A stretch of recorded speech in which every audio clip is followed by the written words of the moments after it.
ثم جعلناك على شريعة من الأمر فاتبعها ولا تتبع أهواء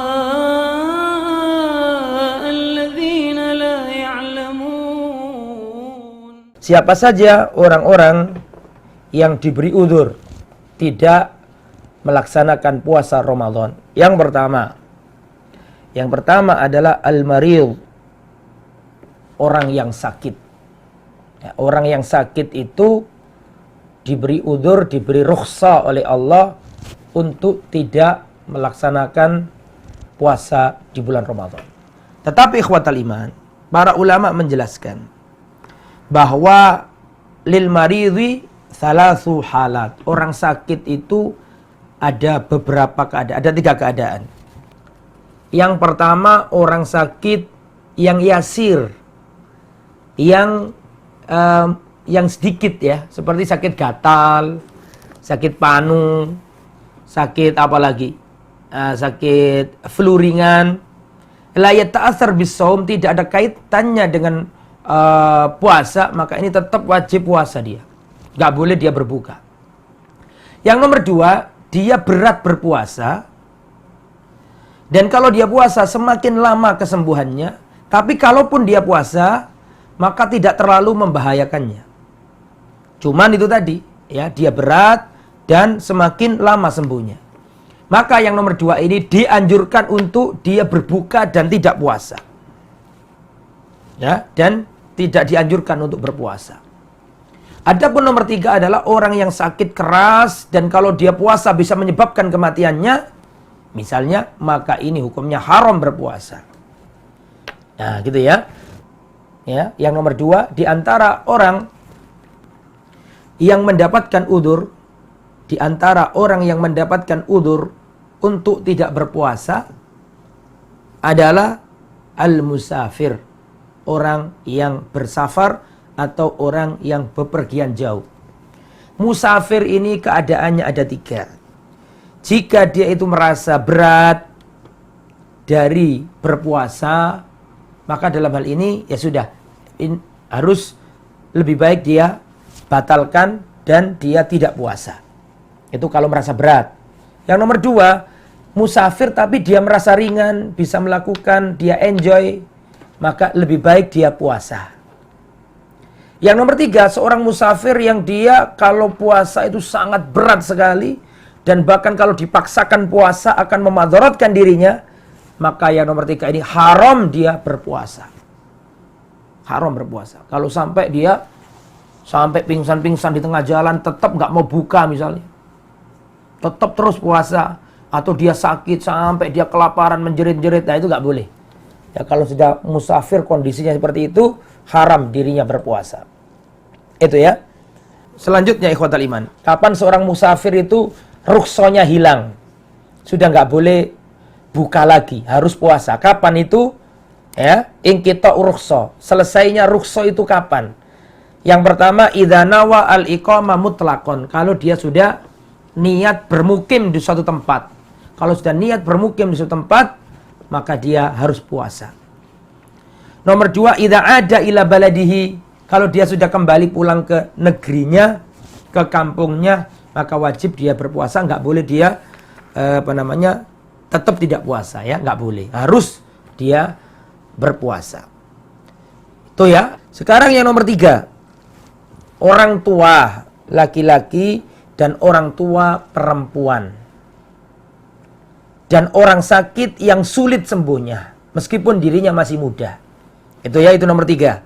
Ya, yang maunya itu dicatat. Yang nomor 3 adalah orang laki-laki yang sudah sepuh atau orang tua yang sudah sepuh, atau orang yang sakitnya bertahun-tahun nggak sembuh-sembuh meskipun orangnya masih muda. Ya, sakit yang sulit sembuhnya, bertahun-tahun nggak sembuh. Nah, ini bagaimana? Ya, saya kasih contoh. Ada orang umurnya 79 tahun. Dia diomongi sama anaknya, "Pak, jenengan sudah sepuh, kalau nggak kuat nggak usah dipaksa, nanti bayar fidyah saja." "Oh enggak, aku sih kuat kok, aku masih kuat." puasa. Sampai dapat 5 hari ngomong sama anaknya. Iya, sudah bapak sudah nggak kuat. 5 hari ini berat sekali. Sudah, selanjutnya bapak bayar fidyah saja. Nah, berarti kalau misalnya 5 hari dia puasa, berarti 25 hari dia bayar fidyah. Ya. Atau orang sakit yang menahun nggak sembuh-sembuh. Umurnya masih 40 tahun, masih muda lah. Tapi sakitnya keras, bertahun-tahun nggak sembuh-sembuh. Misalnya, dan sulit dia ikut puasa. Nah, maka ini dihukumi seperti orang tua. Apa? Fa'iddatun min ayyamin ukhar. Wa 'alal ladzina yutiqunahu fidyatun ta'amu miskin. Dan orang-orang yang nggak mampu berpuasa, ya, berat menjalankan puasa, maka hendaklah dia membayar fidyah. Ya, kata Abdullah bin Abbas, jadi dulu begini ya, saya cerita sedikit nih. Dulu waktu zaman dulu orang itu selama dia berat berpuasa, perhatikan ini penting, butuh konsentrasi. Dulu itu orang kalau merasa berat untuk berpuasa, boleh dia berbuka, tapi dia bayar fidyah. Meskipun nggak tua. Misalnya ada orang umur 35 tahun, dia berat menjalankan puasa. Tidak apa-apa, langsung dia bayar fidyah. Meskipun dirinya masih muda. Atau umur 20 tahun. Saya nggak puasa, berat saya bayar fidyah aja. Boleh dulu, itu seperti itu. Terus, itu turun ayat. Kalau seandainya berpuasa, wa antasumu khairul lakum. Seandainya kamu berpuasa itu lebih baik. Gitu loh ya. Jadi, dihapus. Ya. Tetapi kata Abdullah bin Abbas, sabata dzalika lisyaikhil kabir. Ayat itu tetap berlaku.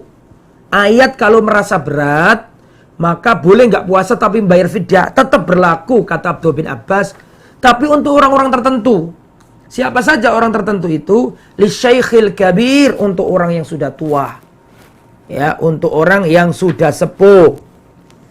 Kemudian, wal mar'a al-kabira, dan wanita yang sudah sepuh.